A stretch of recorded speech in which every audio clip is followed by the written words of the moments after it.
E ora il ricordo di Ermanno Olmi nelle parole di un altro protagonista del cinema italiano, Pupi Avati. Sentiamo.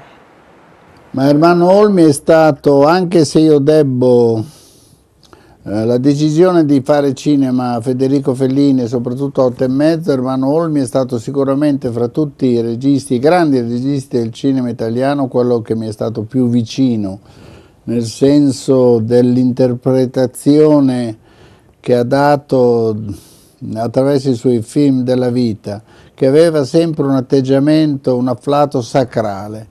E questo ha fatto sì che insomma ci sia sempre stata una vicinanza molto più profonda che con altri, con Ermanno. Insomma è stato un regista che attraverso i suoi capolavori, perché si deve parlare di capolavori e non soltanto per l'Albero degli Zoccoli, ha sicuramente fatto sì che il cinema italiano andasse orgoglioso nel mondo. E se ne va l'ennesimo, probabilmente uno degli ultimissimi grandi registi italiani.